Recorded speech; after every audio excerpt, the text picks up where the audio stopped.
have before us the opportunity to forge for ourselves and for future generations a new world order, a world where the rule of law, not the law of the jungle, governs the conduct of nations.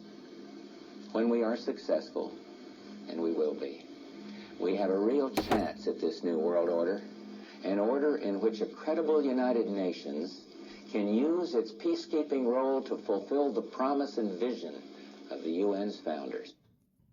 Gentlemen, the President of the United States.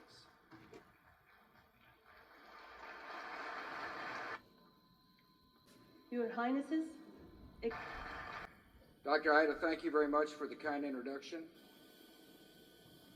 One cause of instability is the extremists supported and embodied by the regime that sits in Tehran. Iran is today the world's leading state sponsor of terror. It sends hundreds of millions of dollars to extremists around the world, while its own people face repression and economic hardship at home. It undermines Lebanese hopes for peace by arming and aiding the terrorist group Hezbollah. It subverts the hope for peace in other parts of the region by funding terrorist groups like Hamas, the Palestine Islamic Jihad. It sends arms to the Taliban in Afghanistan and Shia militants in Iraq. It seeks to intimidate its neighbors with ballistic missiles and bellicose rhetoric. And finally, it defies the United Nations and destabilizes the region by refusing to be open and transparent about its nuclear programs and ambitions. Iran's actions threaten the security of nations everywhere. So the United States is strengthening our long-standing security commitments with our friends in the Gulf and rallying friends around the world to confront this danger before it is too late.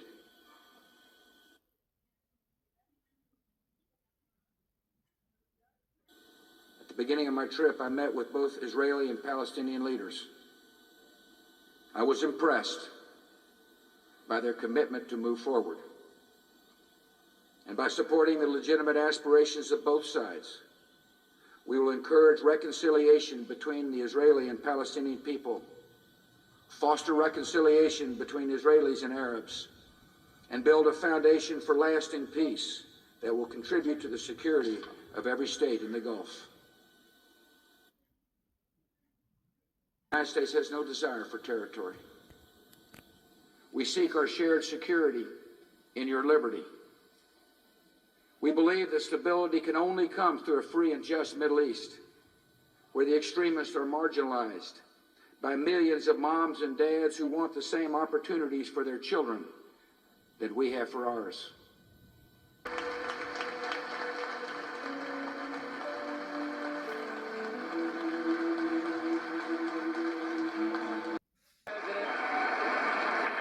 Mr. President and Mr. Speaker,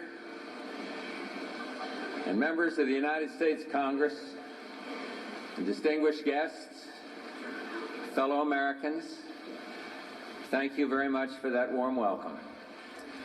We gather tonight, witness to events in the Persian Gulf as significant as they are tragic. In the early morning hours of August 2nd, following negotiations and promises by Iraq's dictator, Saddam Hussein, not to use force, a powerful Iraqi army invaded its trusting and much weaker neighbor, Kuwait. Within 3 days, 120,000 Iraqi troops with 850 tanks had poured into Kuwait and moved south to threaten Saudi Arabia. It was then that I decided to act to check that aggression. At this moment, our brave servicemen and women stand watch in that distant desert and on distant seas, side by side with the forces of more than 20 other nations. They are some of the finest men and women of the United States of America. Give it up or give it to your deadliest enemy and pay for the rope that will choke you. This is very urgent business, ladies and gentlemen. I beseech you. Resist it while you still can, And before the right to complain is taken away from you, which will be the next thing, you will be told you can't complain because you're Islamophobic. The term is already being introduced into the culture as if it was an accusation of race hatred, for example, or bigotry, whereas it's only the objection to the preachings of a very extreme and absolutist religion.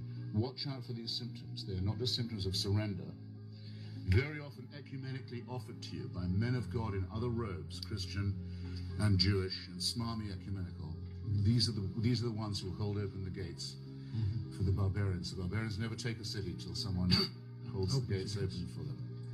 And it's your own preachers who will do it for you, and your own multicultural authorities who will do it for you. Resist it while you can.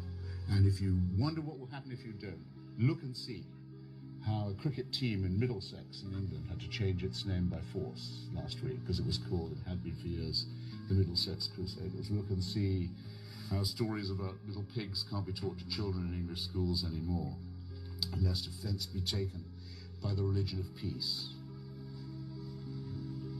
Resist it while you can. One of the things that is coming up over and over again is Islamophobia. And, well, you can see the stats, you can see the numbers rising, particularly since October the 7th. Although we shouldn't fall into the trap of thinking that before October the 7th, this was all heading in the right direction. It's been far too high for far too long.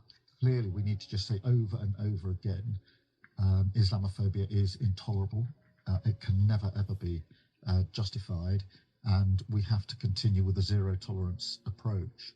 And I think there's more we can do in government. There's certainly stuff online, which I think needs tackling much more robustly than it is at the moment. What I'm hoping, Kira, is your experience as a prosecutor means you'll be thinking about the strategy we can use to make sure we take action against those who break the law. Give it up